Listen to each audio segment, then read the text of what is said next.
தந்தை, மகன், தூய ஆவியின் பெயராலே ஆமேன். மூவொரு கடவுளுடைய அருளும் ஆசீரும் பாதுகாப்பும் வழி நடத்துதலும் உங்களோடு இருப்பதாக. பொதுக்காலம் முதல் வாரம் வெள்ளிக்கிழமை. இயேசுவில் என் அன்பு சகோதர சகோதரிகளே, ஆண்டவர் மீது நம்பிக்கை வைத்திருக்க நாம் ஒவ்வொருவருமே இணைப்பாளர்களாக, இடைநிற்பவர்களாக வாழ அழைக்கப்படுகின்றோம். எப்படி? இயேசுடைய குருத்துவ பணியில் பங்கெடுப்பதன் வழியாக பிறருக்காக பரிந்து பேசி என்னுடைய அருளை பெற்றுக் கொடுப்பவர்களாக வாழ அழைக்கப்படுகின்றோம். நன்மை செய்ய இறைவன் நம்மை படைத்திருக்கின்ற பேசுபத்திலே பொருளையா சொல்லுவார். நம்மால் முடிந்த நன்மைகளை பிறருக்கு செய்ய அழைக்கப்பட்டிருக்கணும். ஜெபியுங்கள், இடைவிடாமல் ஜெபியுங்கள் என்று சொல்லுவார்.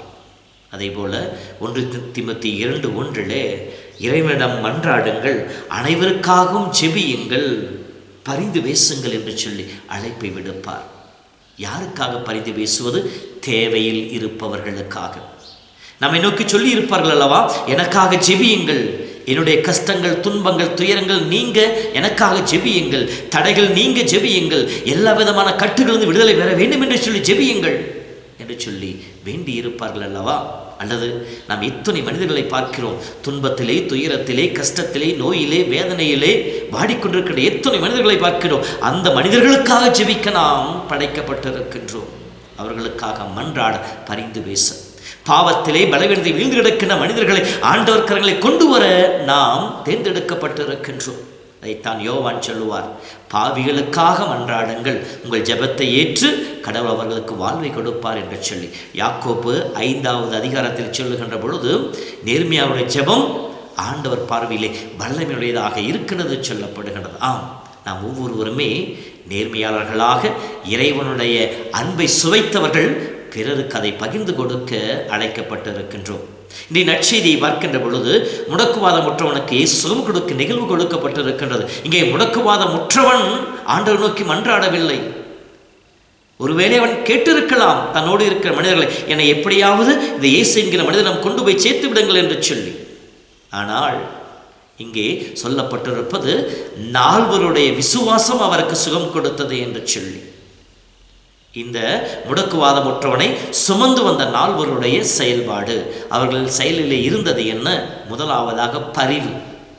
அது அவருடைய உறவினராக இருந்திருக்கலாம், அவருடைய நண்பர்களாக இருந்திருக்கலாம், ஊர்க்காரர்களாக இருந்திருக்கலாம், யாரோ 4. ஆனால் அந்த முடக்குவாதமுற்ற மனிதன் மீது அவர்கள் காட்டிய பரிவு, இரக்கம், அவன் படுகின்ற வேதனையை கண்டு அவன் மேல் அவர்கள் காட்டிய கருணை வெளிப்படுகின்றது. 2வதாக, எப்படியாவது இவனுக்கு உதவி செய்ய வேண்டும் என்கின்ற அவர்களுடைய உந்துதல்.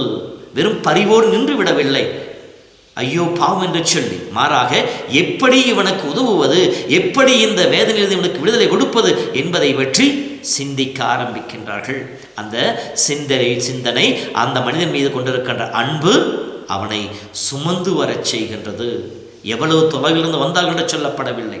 4 பேர் தூக்கி வருகின்ற பொழுது அவர்கள் அனுபவித்த உடல் சோர்வுகள், அவர்களுடைய உடல் பலவீனம் அனைத்தையும் அவர்கள் பொறுத்து கொண்டு அவரை சுமந்து வருகின்றார்கள். 3வதாக, இயேசுவை பற்றி கேள்விப்பட்டவர்கள் இயேசுவிடம் கொண்டு வந்து கிடத்த வேண்டும், இயேசுவால் இவனுக்கு சுகம் கொடுக்க முடியும் என்று சொல்லி நம்பினார்கள். இந்த நம்பிக்கையும் அவனுக்கு ஒரு விடுதலை விற்றுக் கொடுப்பதற்கு காரணம் அமைந்தது. 4வதாக, இப்படி சுமந்து வருகின்ற பொழுது மக்கள் கூட்டம் திரளாக இருக்கின்றது. இயேசுவின் அருகிலே அவரை சுமந்து கொண்டு செல்ல முடியவில்லை. தன்னுடைய முயற்சியிலே அவர்கள் கைவிட்டு விடவில்லை, மாறாக எப்படி அவனை இயேசுவின் அருகிலே கொண்டு போவது என்று சொல்லி அடுத்து தன்னுடைய அறிவாற்றலை பயன்படுத்த ஆரம்பிக்கின்றார்கள். வீட்டின் மேல் ஏறி கூரையை பிரித்து திறப்பு உண்டாக்கி இயேசுவுக்கு முன்னால் அவரை கீழே இறக்குகின்றார்கள். பாருங்கள், அந்த 4 எத்தகைய நம்பிக்கையும் பரிவும் அந்த மனிதன் மீது கொண்டிருந்தார்கள். இயேசு மீது நம்பிக்கை வைத்திருந்தார்கள். இந்த நம்பிக்கையை பார்த்துதான் இயேசு சொல்லுகின்றார், அவள் நம்பிக்கை கண்டு அந்த முடக்குவாதமுற்றவனுக்கு சுகம் கொடுத்ததாக.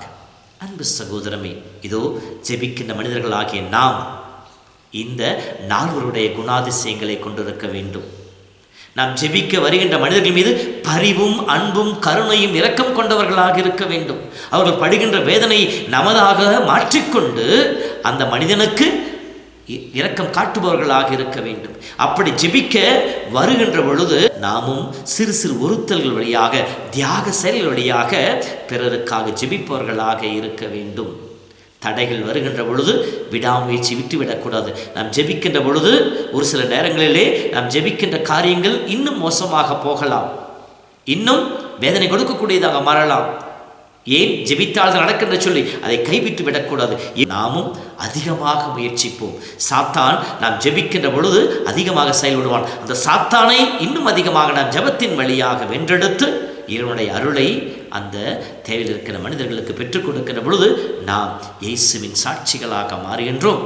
இயேசுவின் அன்பை இந்த உலகிற்கு எடுத்து காட்டுகின்றோம். ஆகவே அன்பு சொந்தங்களே, இதோ இந்த நாளிலே எத்தனையோ நம்மிடம் கேட்டிருப்பார்கள், எனக்காக மன்றாடுங்கள் என்று சொல்லி. அல்லது நாமும் பார்த்திருப்போம் பிறர் படுகின்ற வேதனைகளை. இயேசு அருகிலே வருகின்ற பொழுது நாம் நமக்காக மட்டும் ஜெபிக்க வருவதில்லை. சுயநலத்தோடு மட்டும் ஜெபிக்கின்ற ஜெபத்தை கடவுள் ஒருபோதும் ஏற்றுக்கொள்வதில்லை. மாறாக பிறர் அன்போடு சுமந்து வருவோம். தேவையில் இருக்கின்ற ஒவ்வொரு மனிதர்களையும் சுமந்து வந்து ஆண்டவர் கரங்களை இறக்கி வைப்போம்.